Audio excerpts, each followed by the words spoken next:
Gusto niyo bang kuminis, pumuti, ang inyong kilikili, ang inyong siko, tuhod, at kung ano-ano pang maitim na parte sa inyong katawan na hindi niyo na kailangan gumastos, libreng-libre lang.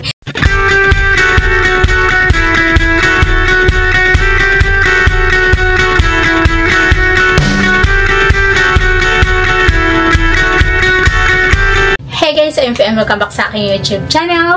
For today's video, yung aking gagawin ay share ko sa inyo yung aking sekreto kung bakit napapanatili kong maputi yung aking kilikili, yung aking siko, at yung aking tuhod. Kasi marami talagang nagtatanong kung ano daw yung aking ginagamit na produkto, kung bakit hindi maitim yung aking kilikili, yung aking siko, at yung aking tuhod. Kaya kung gusto nyong malaman, keep on watching.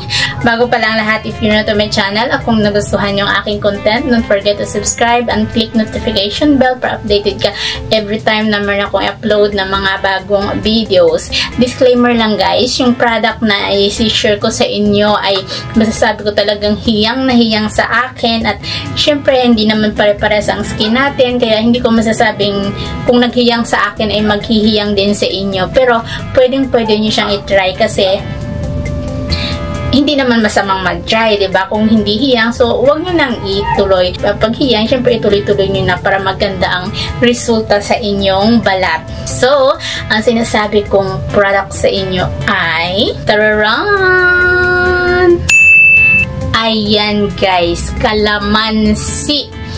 Alam nyo, ang kalamansi ay sobrang effective talaga ito magpaputi sa ating balat. At proven ko na yun sa aking sarili. Kasi ito talaga yung ginagamit ko. Hindi ako gumagastos ng malaki. Kasi itong kalamansi na to ay mas pag kayong magtanim, libre-libre na. Hindi mo na kailangang bumili pa sa palengke or sa grocery. Kasi pag namunga ang kalamansi ay sobrang dami. Siyempre, kaya ko nga sinasabi na libre lang ang pagpaputi ng aking mga maitim na part sa parte ng katawan. Kasi nga, yung kalamansi ay pwedeng-pwede nating makuha paglabas lang dyan ng bahay. Kung tayo ay may tanim, pipitas lang tayo, diba? Libre na. Ito ay mura lang din and hindi siya mahirap hanapin kasi andyan niya sa palengke, andyan sa grocery, kahit saan ay merong kalamansi tayo makukuha. Kaya hindi mahirap hanapin ang kalamansi.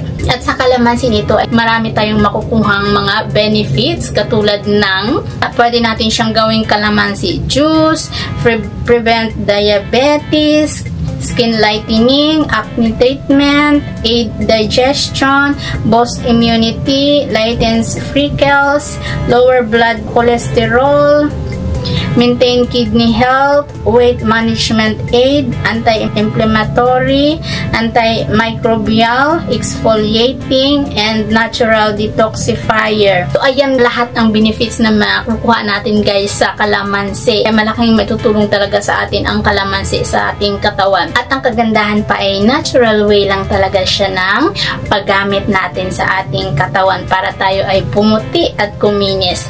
Kaya yun guys, ito ang sikreto ko kung bakit maputi yung aking mga body parts na mabilis umitim sa atin. Ang ginagawa ko lang dito guys ay ayan, hinihiwa ko nga siya. And then, ayan, nilalagay ko lang siya sa aking kilikili, ganyan. Bago ako maligo, ayan, nilalagay ko siya, binababad ko lang siya ng mga 30 minutes sa aking kilikili, yung ma-absorb lang niya yung kalamansi. Ganyan lang siya, binababad ko lang siya dyan. Depende kung gaano kayo katagal bago maligo, mas magandang ibabad yung mas matagal kasi matutuyo naman siya guys sa ating kilikili and hindi naman siya malagkit pag natuyo na siya. Para mas effective is ibabad nyo siya ng mga 30 minutes bago kayo maligo kasi ganyan yung ginagawa ko sa aking kilikili. Pero mas maganda, mas matagal na mababad nyo kasi mas mabilis siyang pumuti ang inyong kilikili or siko or tuhod. Yun lang guys yung ginagawa ko everyday at hindi ko na kailangan gumastos pa ng malaki na pumunta sa derma para magpakinis ng balat, magpuputi ng balat kasi sa bahay lang ay makikita na natin yung product na pwede natin gamitin para tayo ay kuminis at pumuti. Sobrang mura lang kung bilhin nyo ang kalamansi at kagaya ng sinabi ko sa inyo, kung kayo ay masipag magtanim ay libreng-libre ang kalamansi. Pag bumunga ay pipitasin nyo lang. So yan, hindi nyo kailangan bumili, di ba? Masasabi ko talagang mas maganda pa rin na gamit natin yung produkto na natural way lang na hindi natin kailangan pang pumunta sa doktor para tayo ay kuminis. Yun lang guys, sana nagkaroon kayo ng idea sa mga girls dyan. Sa mga lalaki din na gustong kuminis, gustong pumuti, ay sana nagkaroon kayo ng idea sa video nito. At alam ko talagang malaking may tutulong to sa inyo. So, yun lang. Siyempre, kung nagustuhan nyo, don't forget to share and like and thumbs up my videos. And also, don't forget to subscribe my channel. See you in the next video, guys. Bye! Love you all. Bye!